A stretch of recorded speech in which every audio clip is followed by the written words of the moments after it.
Alors le thème que nous allons traiter en ce mois d'Adar, les décrets sataniques de tes ennemis seront anéantis. Esther 3, verset 7 dit ceci. Au premier mois, qui est le mois de Nissan, la 12e année du roi Assyrus, en jetant le pur, c'est-à-dire le sort devant Aman, pour chaque jour et pour chaque mois, jusqu'au 12e mois, qui est le mois d'Adar. Proverbe 16, verset 33.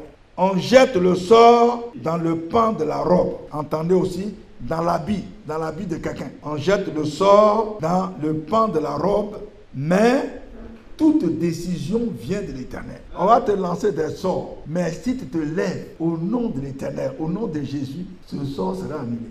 C'est ce que ça veut dire. Il y a des chrétiens qui se prennent pour des anges ou bien... Les chrétiens se prennent même pour des gens qui sont victorieux. Hein?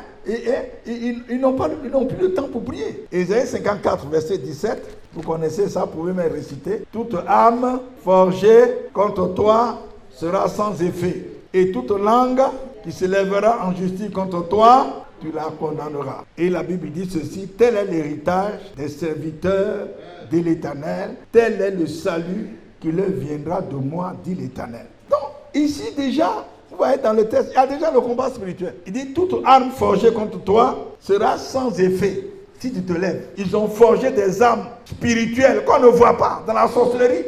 Des armes, des flèches, des fusils. Mais si tu te lèves pour crier à ton Dieu, la Bible dit, ça serait sans effet. Et toute langue qui se lève en justice contre toi, tu la condamneras. Vous voyez, tu la condamneras.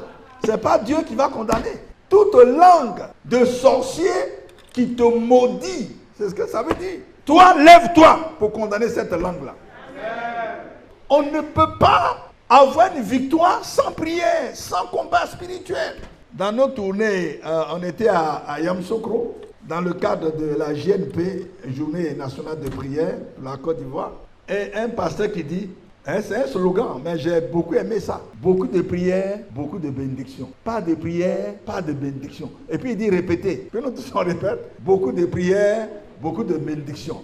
Pas de prières, pas de bénédictions. C'est une chose vraie. Il y a des gens qui veulent recevoir la bénédiction de Dieu sans effort. Oh, le Dieu que je connais là, il n'est pas comme ça. Hein. S'il ne voit pas ta foi, il ne voit pas tes efforts, il te regarde comme s'il ne te voit pas. Le jour où tu vas te lever, il comprendra, il a compris maintenant qu'il faut se lever. Pour avoir mes bénédictions, il faut se lever. Depuis le temps de Jean-Baptiste jusqu'à aujourd'hui, le royaume des cieux est forcé et ce sont les violents qui s'en apparent. Les violents, c'est-à-dire les gens qui aiment le combat spirituel. Pas les gens qui se promènent pour faire palabre. Non.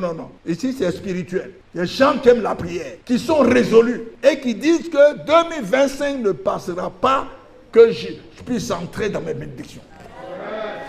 À tes résolutions répondra le succès. C'est ce que nous sommes en train d'enseigner aux gens partout, en Côte d'Ivoire, dans le monde. Mais aujourd'hui, tous les chrétiens sont devenus paresseux et ils se sont confiés à des faux prophètes qui leur prophétisent la facilité. Ainsi par l'Éternel, recevez.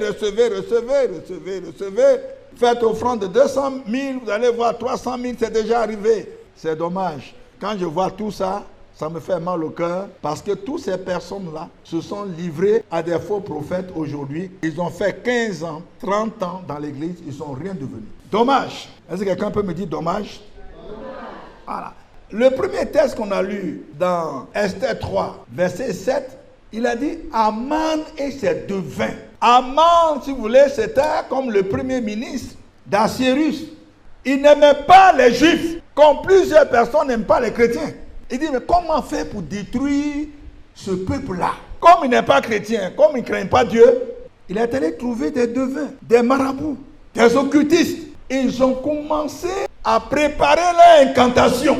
La Bible dit qu'ils ont commencé le premier mois de l'année. Et la Bible dit, chaque jour, ils sont là pour faire leur incantation. Ils jettent des coris pour envoyer le sort, un mauvais sort contre le peuple de Dieu. Chaque jour. Mais mes amis, nous les chrétiens, on s'amuse. Les mystiques, les satanistes, ils peuvent agir 365 jours sur 365 jours. C'est ce que Aman a fait avec ses devins. On dit chaque jour, ils sont là. Chaque mois. Si vous voulez, si on prend les mois du calendrier grégorien, janvier, depuis le 1er janvier était là, 2 janvier, 3, 4, jusqu'au 31 janvier, chaque jour, ils ont rendez-vous pour maudire le peuple de Dieu. Le mois de janvier est fini en février. Du 1er février jusqu'au 28, ils étaient là encore. Bon, ici on n'a pas dit l'heure, mais je suis en train d'imaginer, ça peut être entre minuit et 3 heures, c'est là que tous les mystiques, les sorciers font leur réunion. Minuit, 3 heures, chaque jour ils sont là. Minuit, 3 heures, pendant que les chrétiens dorment, pendant que les chrétiens ne viennent pas veiller, et tout le monde cherche la bénédiction de Dieu sans effort. Pendant que les filles du diable avancent, persévèrent, les chrétiens sont en train de dormir. Mais toi, tu ne vas pas te laisser distraire. Toi, tu as appris le combat spirituel. Il y a beaucoup de chrétiens qui n'ont pas appris le combat spirituel. Et eux, c'est les prières, les petites prières standards qu'ils connaissent. Hein? Éternel, mon Dieu, regarde-moi. Seigneur, fais quelque chose. Aie pitié de moi. Pardonne mes péchés. Et je connais un frère. On était dans une église là. Et il dit, chacun se lève dans l'assemblée pour prier. Seigneur éternel, aie pitié de moi, pauvre pécheur que je suis. Chaque dimanche, il est pauvre pécheur. Chaque dimanche, les pauvres pécheurs. Voilà toute sa prière. Nous voyons que Aman et ses devins ont fait les 12 mois d'incantation, d'occultisme pour attacher, pour lier, pour maudire le peuple de Dieu. Jusqu'au dernier mois, au mois d'Adar. C'est pour cela que j'ai mis dans le thème que en ce mois d'Adar, de mois Adar. Adar, c'est le dernier mois du calendrier biblique. Les décrets sataniques de tes ennemis seront anéantis. Au dernier mois, c'est là, maintenant, dans le mois d'Adar, qu'ils vont exécuter. Pourquoi? Parce qu'ils ont pris 1 an pour te préparer dans le monde spirituel. Parce que ces gens-là, ces mystiques, ces satanistes, ces marabouts, ces devins, savent que la vie, toi, est préparée dans le monde spirituel, ce n'est pas dans le monde physique. Il y a des gens qui aiment beaucoup bavarder dans le monde physique. Oh, on va voir. Oh, vous allez, ça là, vous allez voir ce qui va vous arriver. Oh, mais les mystiques parlent moins. Et puis ils se retrouvent dans le monde spirituel. Ils se retrouvent dans leur incantation, dans leur prière satanique, pour jeter les coris, pour envoyer les malédictions sur les gens. Plusieurs chrétiens sont atteints parce qu'ils ne prient pas. Ils ne prennent pas leur disposition. Ils disent non, nous on est chrétiens. Le sang de Christ me recouvre. Le sang de Christ me recouvre. Voilà comment ces gens de chrétiens naïfs qui pensent qu'ils sont le seul dans le monde. Alors que dans le monde, il y a 2 camps. Il y a le camp de Dieu et le camp de Satan. Et le camp de Satan, les gens ne s'amusent pas. S'ils t'ont pas eu, si tu n'es pas mort, en tout cas, ils vont détruire tout ce qui t'appartient. Sinon, leur objectif, c'est que tu meurs. Et une fois que tu es mort, c'est fini. Ton avenir est enterré avec toi. Ta destinée est enterrée avec toi. Ils ne s'amusent pas dans le monde spirituel. Les ennemis ne s'amusent pas. Ils peuvent faire comme Aman et ces devins-là, persévérer. Il y a des chrétiens qui ne croient même pas à la sorcellerie, qui ne croient même pas que Satan, ses démons, puissent faire quelque chose dans la vie d'un chrétien. Et ils se font passer pour des super hommes, super femmes. Parce qu'ils sont devenus chrétiens, c'est fini. C'est la fin du monde. Or, devenir chrétien, c'est là que commencent les difficultés. Vous quittez le camp de Satan pour le camp de Jésus, mais préparez-vous bien, parce qu'il va vous pousser pour faire revenir. S'il n'a pas pu vous faire revenir, il va finir avec vous. Si Dieu t'a protégé, tu n'es pas mort, il va te dépouiller de tous tes biens. On va voir tout à l'heure avec les décrets sataniques, quelques décrets sataniques, vous allez comprendre.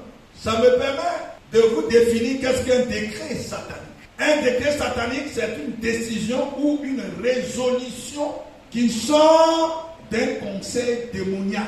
C'est-à-dire, les démons se sont rassemblés, ils ont fait réunion. Et puis, ils ont choisi quelqu'un à maudire et à condamner. Ou bien, les sorciers se sont rassemblés en confrérie. Et ils ont choisi leur victime. Et ils ont décrété que cette personne ne doit pas réussir sa vie. Cette personne doit mourir. Cette personne doit tomber malade. C'est ça. Les décrets, on s'est réunis pour décréter. Comme en conseil de ministres. Les ministres sont rassemblés avec le président et puis prennent des décrets. Et ces décrets-là s'exécutent. Ce conseil-là s'appelle aussi un complot. Quand les ennemis se rassemblent pour décider du sort de quelqu'un, c'est un complot. Un complot qui veut dire se mettre ensemble pour exécuter le malheur préparé, planifié contre une victime ciblée. Un complot, ça veut dire se mettre ensemble pour exécuter le malheur qui a été préparé et planifié contre une victime ciblée. Parce qu'on sait pour qui on a préparé ce malheur. La personne est déjà ciblée. Ou bien contre une famille ciblée. Ils ont dit dans cette famille, personne ne va dépasser ce seuil. Personne ne sera riche dans cette famille. Non, on peut maudire toute une famille. Et tu viens de cette famille et te devenir chrétien. Mais quand on devient chrétien, on ne doit pas oublier d'où on est sorti. C'est important. Si tu oublies d'où tu viens, ça va te rattraper un jour. Si tu sais d'où tu es sorti, tu vas te préparer en conséquence pour combattre ce qui faisait le malin dans ta famille. Parce que ça va te rattraper. Amen. Amen. Gloire à Dieu. Prenez le psaume 83. La Syrie même qui est un peu loin. Il dit, vous parlez de qui? Israël. Oh, c'est Israël. Moi-même, je m'en joue dans vous. Moi aussi, je ne les aime pas du tout. Comptez ce peuple. Ils sont combien? Hein? Tant d'Édom. 1. Ismaélites. 2. Moab. 3. Agaréniens. 4. Géba. 5. Ammon. 6. Amalek. 7. Philistins. 8. Habitants de Tyr. 9. Assyriens. 10 peuples qui se mettent ensemble. On doit finir avec eux. Tu sais combien de sorciers qui crient ton nom tous les jours? Tu sais, tu le sais. La journée, en tout cas, tu n'as pas le temps. Hein? Tu n'as pas le temps. La distraction, tellement de distractions maintenant dans le monde. Surtout avec les portables qu'on vous avez là, tout est dedans. Il y a une heure déjà passée. 2 heures. Tu n'as pas sommeil. 3 heures. Quand vous écoutez ce que la Bible dit, ça doit faire peur. Mais ça ne dit rien d'autre que Dieu. Voici le peuple de Dieu. Or, si tu es le peuple de Dieu, ça dit que ce qui arrive à Israël aussi t'arrive. Israël est notre modèle d'enfant de Dieu.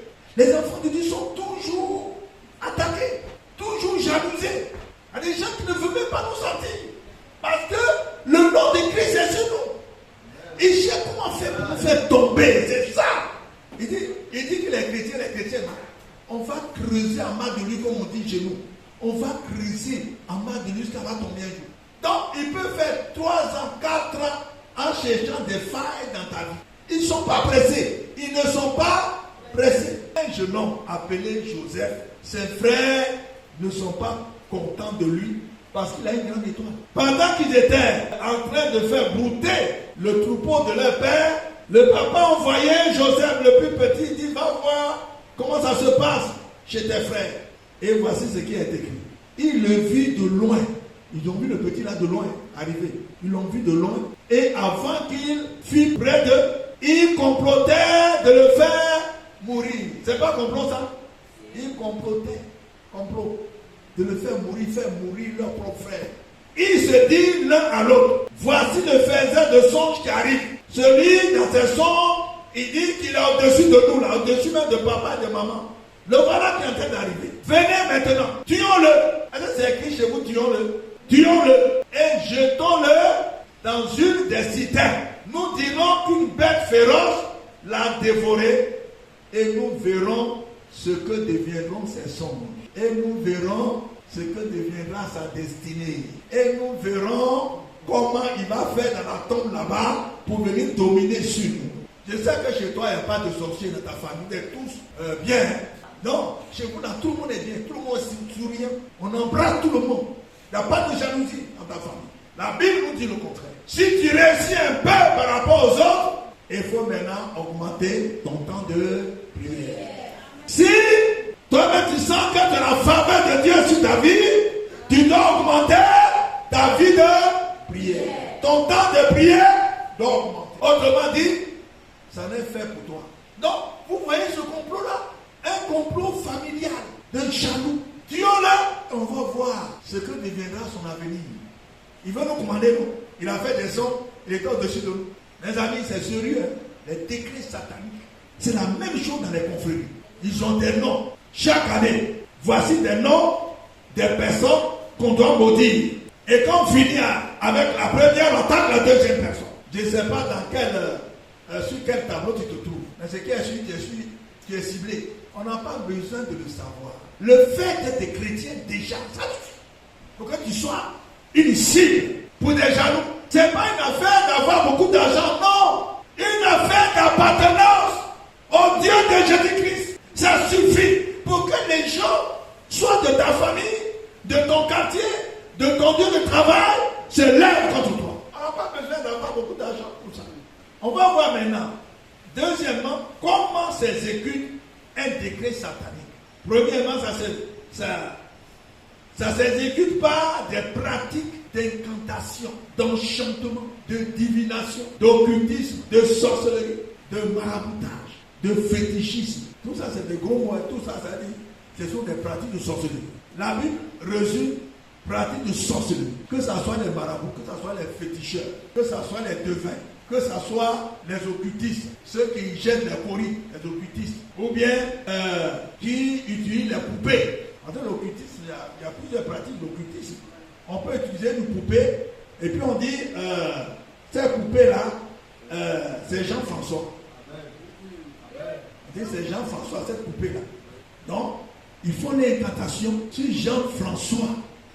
Et puis, près une aiguille ou bien un couteau pour percer vers le cœur. Perce vers le cœur. Ils n'ont plus saisi ton âme. Quand ils vont percer vers le cœur, tu vas avoir mal au cœur. Ah! Mon cœur. On dit qu'est-ce qu'il a? On va à l'hôpital, on ne voit rien. Il n'est pas cardiaque.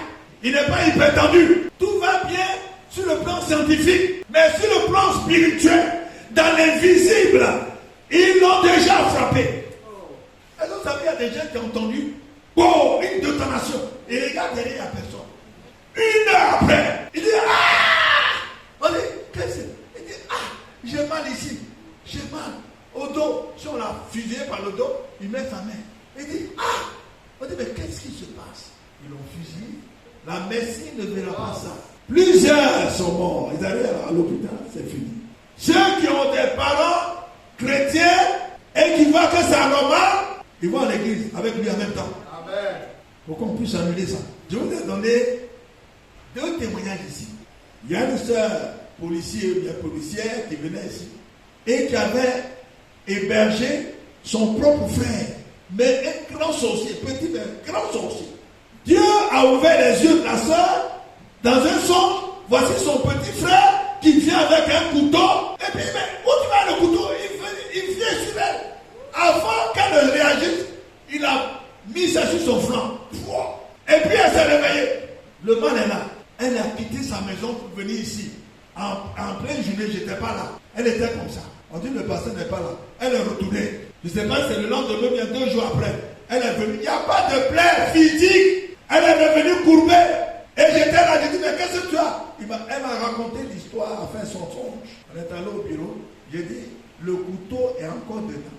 Spirituellement, il a laissé le couteau dedans. Donc j'ai prié et j'ai dit, j'arrache ce couteau. Quand il arrache, elle a commencé à crier, waouh! Quand on a fini de prier, elle s'est redressée. Elle dit, bon, merci pasteur. Et puis elle est partie. Il y a une autre qui m'appelle. Elle, je ne l'ai même pas vue. C'est au téléphone. Il dit, pasteur, ça ne va pas. Dans mon dos. Je dis, mais qu'est-ce qui s'est passé? À quel moment tu as eu ça? Il dit, non, ma tante est venue m'embrasser. Et puis elle a tapé sur mon dos, tapoté quoi, comme si on aime la personne. Mes amis, si vous n'êtes... C'est pourquoi les chrétiens qui s'amusent à la prière, avant de sortir de ta maison, il faut être campé, comme on dit chez nous, dans ta prière. Parce que le sorcier, avant de quitter sa maison, son canadier sur son lit, il va prier dessus, moi-même un peu d'eau de canadier avant de sortir. Elle a tapoté dans son dos, c'était pour mettre un couteau. Je lui ai dit, ta tante a laissé quelque chose dans ton dos. Mets ta main sur ton dos, puis je prie. Elle a mis sa main sur son dos. Au téléphone, je ne l'ai jamais vu jusqu'à aujourd'hui. Prier, elle n'est même pas venue dire merci. Vous dites merci à Dieu et puis merci aussi à celui que Dieu a utilisé. Quand j'ai fini de prier, j'ai dit, c'est comment? Elle dit, ça va passer, ça va. Bon, merci. c'est fini. Non, c'est notre travail. C'est-à-dire, quand quelqu'un nous dit, quand tu as le ministère, que tu as compassion des âmes, quand quelqu'un dit un problème, tout de suite, c'est comme si c'est toi-même. C'est comme si c'est un parent. C'est le ministère qui fait ça. Même quelqu'un va venir t'insulter, il est malade, il va le dépasser. Même si les chrétiens ne sont pas reconnaissants, c'est Dieu qui est notre héritage. S'il y a un serviteur de Dieu qui a compris ça, il ne se plaint pas. On lui a fait offrande, on lui a pas fait offrande, il fait son travail. Il sait que celui qui le compense là, c'est lui qui l'a appelé. Les gens, pour maudire leurs victimes, sur des autels avec des paroles de malédiction. C'est ce que Aman et ses devins ont fait. Deuxièmement, le décret satanique peut s'exécuter par des paroles de malédiction. C'est facile, il n'y a pas d'autel, mais des paroles de malédiction. Donc, ils vont proclamer des paroles de malédiction sur leurs victimes, dans leur confrérie, ou bien dans leur sanctuaire satanique. Ton nom est là. Et puis on fait des incantations. Je vous ai parlé d'une sœur qui est venue de l'Allemagne, qui a toujours des malheurs. À chaque fois qu'elle a un bonheur, elle dit à sa maman, ça se gâte. Son travail, elle a dit à sa maman, on l'a renvoyée. Mariée à un blanc, elle a dit à sa maman, lui a téléphoné disant, oh, j'ai eu un blanc comme mari. Les mois qui suivaient, le blanc l'a chassé. Elle ne comprenait plus rien. Elle a redoublé d'efforts dans la prière. Quand ça ne va pas dans ta vie, il faut te tourner vers la prière. Il faut commencer à crier à Dieu. Mais certaines personnes, au lieu de crier à Dieu, sont en train de pleurer. Ils pleurent seulement. Vraiment, je ne sais pas ce que je fais à Dieu. Ils vont commencer à parler mal de Dieu. Commencez à prier sérieusement. C'est là que Dieu va ouvrir ses yeux. Dans un songe, il y avait une porte fermée. La voix lui dit, ouvre la porte. Elle ouvre la porte. Elle voit des femmes combien qui dansent autour d'un hôtel. Et parmi ces combien se trouve sa mère qui est diaconesse dans une église. Vous savez que plusieurs sorcières se cachent dans les églises avec de grandes responsabilités, alors que ce sont de grands sorciers, de grands sorciers. Et sur l'autel, il y avait tout son nom complet de la sœur. Son nom complet écrit sur une feuille et avec un bol de sang à côté. Elle écrit, maman, toi diaconesse, qu'est-ce que tu fais parmi ces femmes féticheuses? La danse est arrêtée. Sa maman ne peut rien dire parce qu'elle a été surprise. Et Dieu vient de lui montrer que c'est sa maman qui a la barre de tout. C'est pour vous dire, mes amis, si vous ne redoublez pas d'efforts, chaque jour, les gens voient des malédictions sur vos vies. La Bible dit dans Psaume 10, verset 7, Psaume 10, verset 7, il est dit, la bouche du méchant est remplie de malédiction. La bouche du sorcier, du méchant, est remplie de malédiction. Maintenant, voyons dans Romains 3, verset 13 à 14. Romains 3, verset 13 à 14. Écoutez ce qui est écrit. Leur gosier, c'est-à-dire les sorciers, leur gosier, c'est-à-dire ici, leur gosier là, c'est du gosier que sort la voix. C'est du gosier que sort la voix. Donc on dit leur gosier est un sépulcre ouvert. Leur gosier là est un tombeau ouvert. Donc ça veut dire qu'il y a la mort dans leur gosier. Tu vois, si ça sort, c'est la mort. Est-ce que vous comprenez l'expression? L'image. Est-ce que vous voyez l'image? On dit leur gosier est un sépulcre ouvert. Donc la parole qui va sortir de là, ça va tuer quelqu'un. Ils se servent de leur langue pour tromper. Ils ont sous leurs lèvres un venin de vipère. Ils ont sous leurs lèvres un venin d'aspic. Verset 14, leur bouche est pleine de malédiction et d'amertume. De malédiction, d'amertume, de jalousie, d'aigreur. C'est ça qui les pousse à devenir sorciers méchants, à jalousie. Ils sont écrits. On peut exécuter un décret satanique par des paroles de malédiction. Tout ça pour faire quoi? Pour lancer des sorts, de mauvais sorts. Comme on a lu dans Proverbe 7, verset 33, on lance le sort dans le pan de la robe. On lance des sorts sur une personne, non seulement dans ses habits, sur sa personne, sur son âme. Ça veut aussi dire qu'on peut prendre l'un de tes habits pour aller te maudire. On peut prendre ton sous-corps pour aller te maudire. Il y a une sorcière qui cherchait à prendre le sous-corps d'une sœur. pour aller la maudire, pour gâter son mariage. Ton soupe, c'est là-bas que ton mari te visite. Donc, on peut prendre ça dans l'occultisme pour attaquer ton foyer. Une soeur, sa soeur est née. C'est une soeur même ici. Sa soeur est née, est venue rendre visite sur le soleil. Elle est en train d'éteindre un feu. C'est-à-dire, elle a allumé un feu dans la cour de sa soeur qui est mariée. Elle a fait ses incantations allant vers le soleil. Et puis, elle a pris de l'eau, elle a éteint le feu. Vous comprenez ce que ça veut dire? Elle a éteint son foyer. Le feu là aussi, c'est un foyer, non? Ça veut dire foyer aussi. Elle a trafiqué d'abord avec le soleil qui donne la chaleur dans le foyer. Et puis après ça, elle a éteint avec l'eau. Elle a éteint son mariage. En ce temps, tu ne connaissais pas le combat spirituel. C'était le divorce. C'est quelque chose que tout chrétien, cet enseignement, tout chrétien doit comprendre cela. Les ennemis en face, ils sont dangereux. Il ne faut pas dire qu'il n'y a rien en face. Il y a quelque chose en face. Il y a quelqu'un en face. Un chrétien qui ne sait pas qu'il y a la sorcellerie qui est dangereuse. Les sorciers sont dangereux. Ils sont puissants. Les sorciers sont puissants. Les mystiques sont puissants. Les satanistes sont puissants. Ils ont la puissance de Satan. Mais nous avons la puissance de Jésus qui est au-dessus de leur puissance. C'est pourquoi il faut prier pour prendre la puissance de Jésus pour les dominer. C'est pas quand tu dors. Nous sommes enfants de Dieu. Rien ne peut nous arriver. Leur sorcellerie, tout ce qu'ils font dans les carrefours, nous on s'en gagne. Quand le peuple de Dieu la pêche, Dieu ne les protège pas. Le roi de Babylone connaît ça. Au moment où on dit, ça ne peut rien nous arriver. Tous les chrétiens qui bavardent comme ça, ils n'ont pas de vie de prière, ils n'ont pas de vie même correcte. Ceux qui tournent autour de nous là, ils cherchent toujours du fer. Ce sont les chrétiens qui dorment. Les gens ne dorment pas dans le pays. Ils ne dorment pas dans le monde. Les gens travaillent. L'église dort, les chrétiens dorment. Et puis ils cherchent de grandes bénédictions. Les chrétiens qui dorment là, ils demandent de grandes choses à Dieu. Mariage, voiture, maison, avion, billet d'avion. Tu as trouvé ça où? Dans le sommeil. Ou bien en son que tu vas retrouver ça. Les gens ne dorment pas. Vous ne savez pas ce que font les rois, les chefs des pays la nuit. Tout le monde avec voiture banalisée.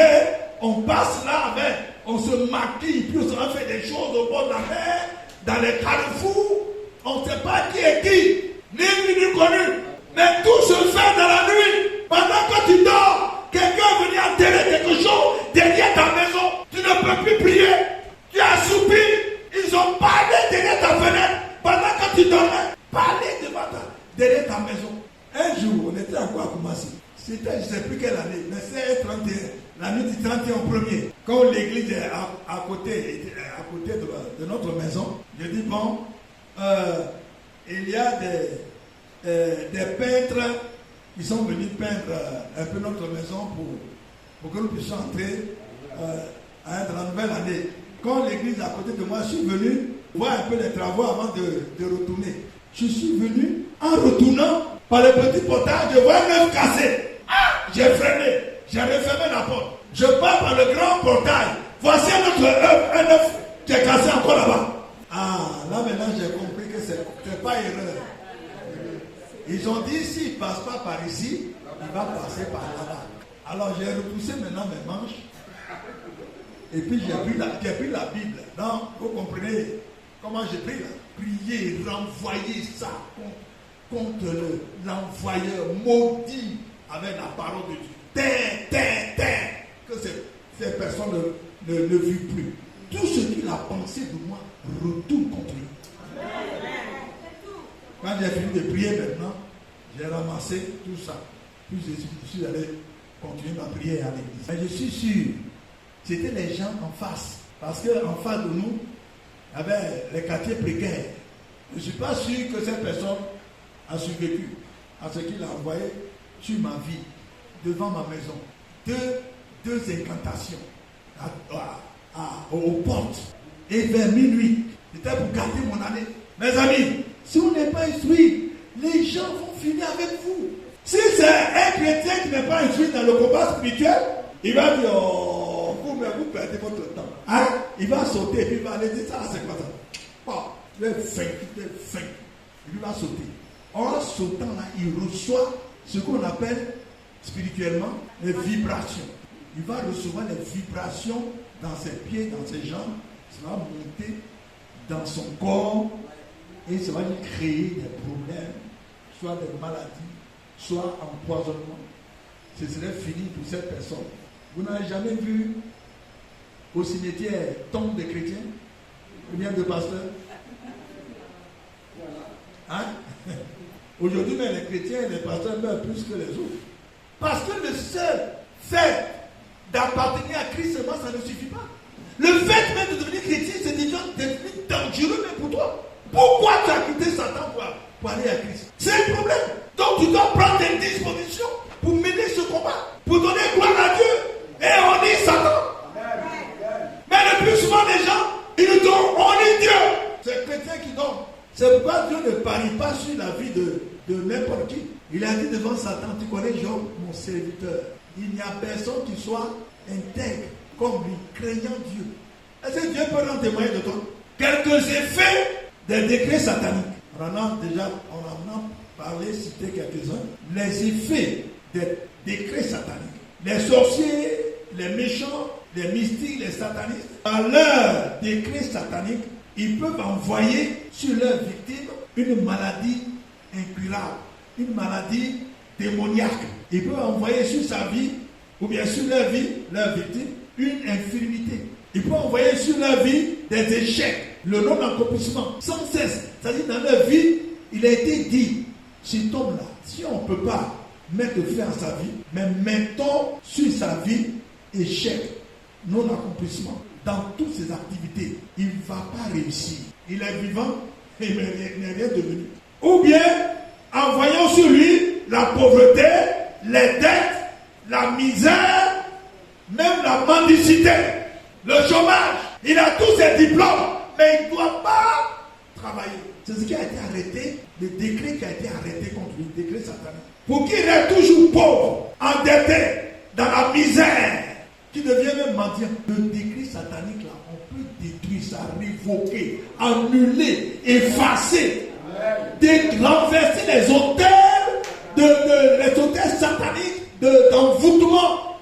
Tout ce qui a été mis dans les carrefours, on peut annuler, on peut révoquer, on peut envoyer le feu pour détruire, on peut briser les chaînes qui ont mis sur nous, les prisons sataniques dans lesquelles on a été enfermés. On peut renverser les murailles de ces prisons. On peut sortir de là pour vivre, pour avoir une vie meilleure. On peut sortir de prison pour régner. Quand si la Bible dit ça, c'est possible. On peut sortir de là et puis avoir une vie meilleure. Après le combat, après la délivrance, c'est la gloire, mes amis. Et toi-même, tu ne sais pas ce qui t'arrive. Mais vraiment, parce que ça vient de partout. Ça vient de partout. Hein? Vous qui cherchez les hommes, pour vous marier, les hommes vont venir partout. C'est toi-même qui dois choisir. Maintenant, si tu fais le mauvais choix, c'est ton problème. Amen. Tu cherches du travail. Le travail, les postes sont ouverts. On t'appelle ici, on t'appelle là, on t'appelle ici. Ou bien si tu entreprends, voilà les marchés. Les marchés viennent de partout. À toi de choisir. Pourquoi? Parce que tu as été délivré des projets sataniques de tes ennemis. Il ne peut plus rien faire contre toi. Et ta vie va de mieux en mieux pour glorifier le nom de ton Dieu. Que Dieu vous bénisse.